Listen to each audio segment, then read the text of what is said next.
खाटू श्याम मंदिर बोल रहा हूं। मेरा भी क्या ही भाग्य है, मुझ में वो हस्ती विराजमान है जिनको कलयुग में पूजे जाने का आदेश कहो या आशीर्वाद स्वयं भगवान श्री कृष्ण ने दिया था। मैं अपने बारे में जानकारी नंबर 7 और 8 पर बताऊंगा, वो सुनकर आप चौंक जाएंगे। दोस्तों, इससे पहले कि आप मेरे खाटू श्याम जी के यात्रा पर निकले, चैनल सब्सक्राइब करके घंटी के बेल आइकन को जरूर दबा दें। इसके साथ ही कमेंट करके ये बताएं कि आपको किस स्थान, किस शहर, दर्शन या नगर की वीडियो देखनी है। समय था सन 1027। तब राजे रजवाड़ों का शासन हुआ करता था। उस समय की बात है जहां पर खाटू श्याम जी का शीश भूमि में विद्यमान था। वहां पर एक गाय उस स्थान पर रोज आकर अपने स्तनों से दूध की धारा स्वतः ही बहा दिया करती थी। ऐसा कई दिनों तक यूं ही चलता रहा। ये पूरी बात मैं वीडियो में आगे बताऊंगा। मैं खाटू श्याम मंदिर सबसे पहले खाटू बाबा के चमत्कारी कुंड के बारे में बताऊंगा। मैं महाभारत काल की खाटू श्याम की वो कथा भी सुनाऊंगा। मैं ये भी बताऊंगा कि मेरे इस मंदिर में आने के लिए कैसे आए और कहां रुके। मैं आपको मेरे पूरे मंदिर प्रांगण के दर्शन भी करवाऊंगा। मैं आपको 1000 साल पहले के मंदिर के बारे में भी बताऊंगा और 100 साल पहले के मंदिर के बारे में भी जानकारी दूंगा। जब भी मेरे बाबा का नाम कोई लेता है तो मैं खाटू श्याम मंदिर गदगद हो जाता हूं। इसलिए आप दर्शकों से विनती है, एक बार हारे का सहारा खाटू श्याम हमारा का कमेंट अवश्य करें। सबसे पहले मैं आज से तकरीबन 100 साल पहले के मेरे इस मंदिर परिसर का वो दृश्य आपको दिखाता हूं, जो कि एक फोटो है जो उस समय की मेरी स्थिति को बयान करता है।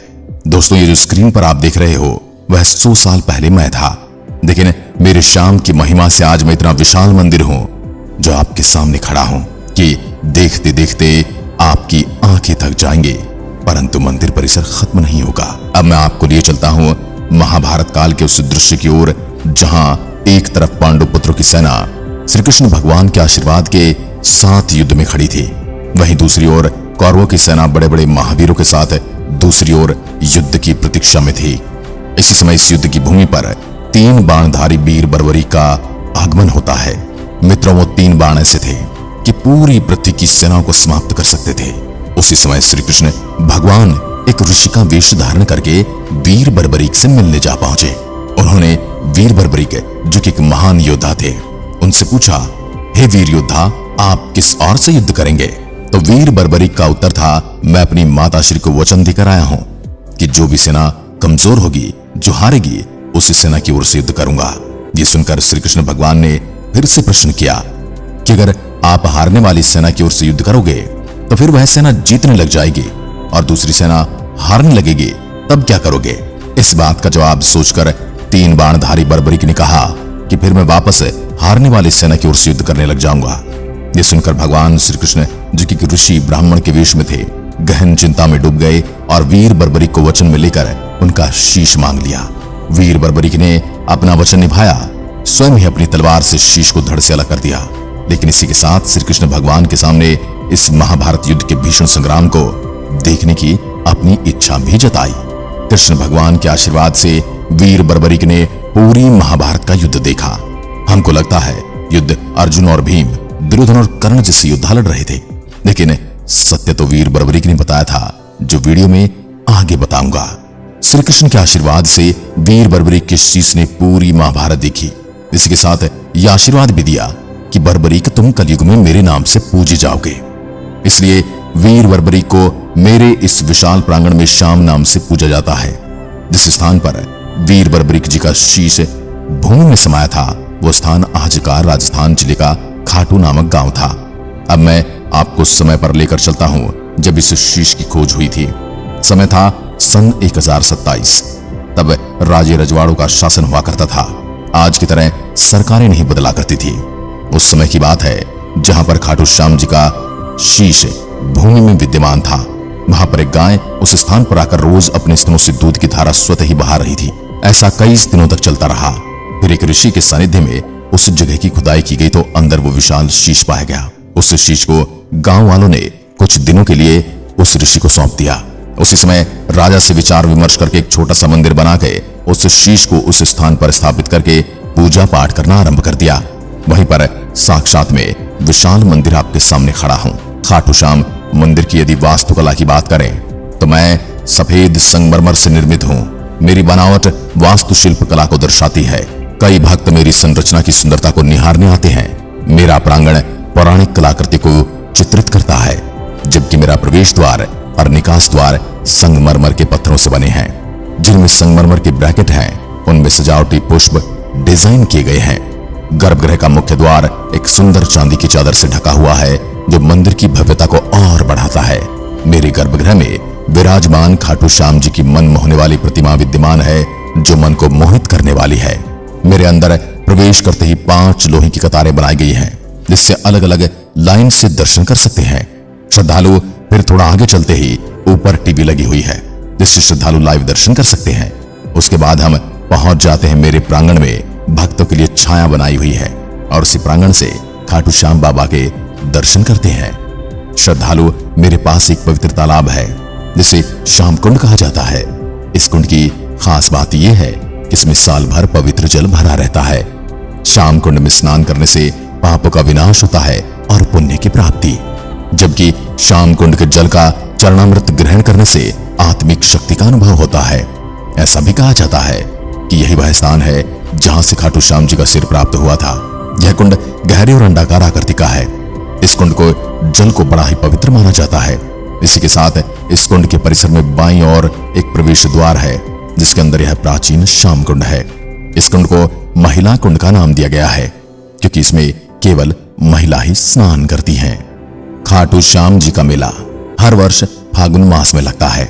इस लक्की मेले में देश विदेश से लाखों की तादाद में श्रद्धालु बाबा खाटू श्याम जी के दर्शन करने आते हैं। खाटू श्याम जी का जन्मदिन धर्म ग्रंथों के अनुसार हर साल कार्तिक माह के शुक्ल पक्ष की एकादशी के दिन खाटू श्याम जी का जन्मोत्सव मनाया जाता है। इस दिन देवउठनी एकादशी भी होती है। खाटू श्याम जी के मंदिर पर उनकी विशेष पूजा अर्चना की जाती है। लोग भोग लगाते हैं और गुलाबों के फूलों से उनका श्रृंगार किया जाता है। इस दिन दूर दूर से श्रद्धालु बाबा खाटू श्याम के दर्शन करने आते हैं।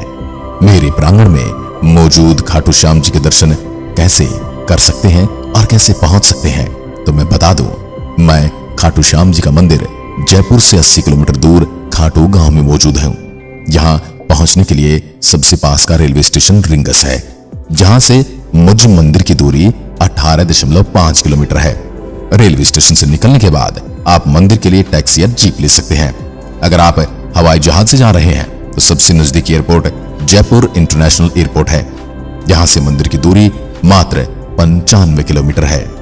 राजस्थान में ज्यादा गर्मी रहती है, इसलिए खाटू श्याम जी जाने का सबसे अच्छा समय अक्टूबर से मार्च के बीच का बहुत ही सुहावना समय है। अगर आप खाटू श्याम जी के दर्शन करने मेरे इस मंदिर प्रांगण में आ रहे हैं, तो इस यात्रा के दौरान आप यहाँ आसपास की जगहों पर घूम भी सकते हैं, जैसे कि श्री श्याम कुंड, श्री श्याम वाटिका, श्री सालासर बालाजी मंदिर, गोल्डन वाटर पार्क, जीन माता मंदिर, वीर हनुमान मंदिर, सामोद और गणेश्वर धाम आदि। खाटू श्याम जी की मंगला आरती में अवश्य शामिल हों। मंगला आरती में पंचमेवा का प्रसाद वितरित किया जाता है। खाटू श्याम जी का मंदिर बड़ा ही विशाल है। श्रद्धालुओं के द्वारा खाटू श्याम जी को निशान चढ़ाया जाता है। निशान को बाबा श्याम द्वारा दिया गया बलिदान और दान का प्रतीक माना गया है। दोस्तों, मैं खाटू श्याम मंदिर कभी कभी मेरे मंदिर के बाहर मौजूद बाजार की तरफ अपनी नजर घुमाकर देखता हूँ तो प्रसन्न हो जाता हूँ। जिस प्रकार साफ सफाई और श्रद्धालुओं के साथ उनका प्यार भरा स्वभाव देखकर मुझे अति प्रसन्नता मिलती है। मैंने अपने यहाँ के व्यापारियों, फूल मालाएं प्रसाद बेचने वालों के ग्राहकों के साथ विशेष प्रेम किसी भी स्थान पर मैंने नहीं सुना। ऐसा यहाँ मिलता है, वह अतुलनीय है। मैं उन सबको धन्यवाद देना चाहता हूँ। दुनिया को सिर्फ इतना ही पता है कि वासुदेव को उन्होंने शीश काटकर भेंट कर दिया था, लेकिन भगवान ने उनको वरदान दिया था कि पूरा कलयुग तेरे नाम, कि कलयुग में कोई भी तेरे द्वार आएगा वो खाली झोली कभी नहीं ले जाएगा। वीर बर्बरी को सिर्फ इतना सा वरदान मिला था, पूरा वरदान कुछ और था। वासुदेव ने कहा था, बर्बरीक, तेरे दरबार से कोई खाली हाथ तो नहीं जाएगा, परंतु आज मैं एक ऐसा अधिकार तुमको दे रहा हूं जो अधिकार आज से पहले किसी को नहीं मिला। वासुदेव ने कहा, बर्बरीक, दुनिया कहती कि जिसकी किस्मत मैंने लिख दी उसकी कोई नहीं मिटा सकता, लेकिन दुनिया में मैंने जिसकी किस्मत में, जिसके भाग्य में सुख दुख कुछ भी लिखा हो, जो तेरे दरबार में आएगा, चाहे मैंने दुख लिखा हो, उसकी किस्मत, उसका भाग्य तेरे दरबार में आके माथा टेकेगा, उसका सब बेड़ा पार होगा। इसलिए कहते हैं, हारे का सहारा खाटू श्याम हमारा। ये थी जानकारी नंबर 7। अब मैं आपको बताता हूं जानकारी नंबर 8। महाभारत युद्ध के बाद जब सभी पांडव भाई आपस में बड़ी बड़ी बातें कर रहे थे, अर्जुन बड़े ही ताव से कह रहे थे, मैंने कर्ण को समाप्त किया, मैंने इसको मारा, मैंने युद्ध जिताया। उसी प्रकार भीम अपनी प्रशंसा कर रहे थे, अहंकार में डूबे हुए थे। ऐसे में पांडवों में बहस हो गई, किसने सबसे ज्यादा युद्ध में योगदान दिया। इतने में श्री कृष्ण भगवान इनके बीच आ गए और पांचों पांडव उनसे पूछने लगे कि वासुदेव आप ही बताओ, हम में से किसका योगदान और युद्ध कौशल सबसे ज्यादा है। तो वासुदेव का उत्तर था, इसका निर्णय करने के लिए तो हम सबको ऐसे व्यक्ति के पास जाना चाहिए जिसने ये युद्ध पूरा देखा हो। फिर उसी समय वे सभी को लेकर वीर बर्बरी के यानी कि खाटू श्याम जी के जीवित शीश के पास पहुंचे और वही सवाल दोहराया कि हे वीर बर्बरी के, ये आप बताइए कि पांडव भाइयों में सबसे ज्यादा किसने युद्ध में विरोधी सेना का संहार किया। यह सुनकर वीर बर्बरी का सर जोर जोर से हंसने लगा। अपनी हंसी और खिल्ली उड़ते देख पांचों पांडव पुत्रों को गुस्सा आने लगा और भीम ने पूछा, हे पौत्र, क्या आप अपने बड़ों की हंसी उड़ा रहे हो? उस समय वीर बर्बरीक अपनी हंसी को रोकते हुए बोले, मुझे क्षमा करना दादाश्री, मैंने तो युद्ध में सिर्फ श्री कृष्ण के चक्र को घूम घूम कर विरोधी सेनाओं का संहार करते हुए देखा। इसी के साथ मां भवानी खड़ग के साथ लहूपान करते हुए दिखी। मैंने तो दोनों ओर से वासुदेव को ही लड़ते हुए देखा और जीतते हुए और हारते हुए दोनों तरफ से देखा। यह सुनकर पांडव का घमंड चूर चूर हो गया। तभी से हिंदू समाज में कहावत चली है, चाहे अच्छा हो या बुरा, सब भगवान भरोसे छोड़कर चलते हैं, आगे बढ़ते हैं।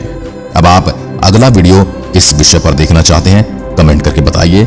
चलिए हम खाटू श्याम की यात्रा को यहीं पर विराम देते हैं। विराम देते हुए कहेंगे, जय खाटू श्याम।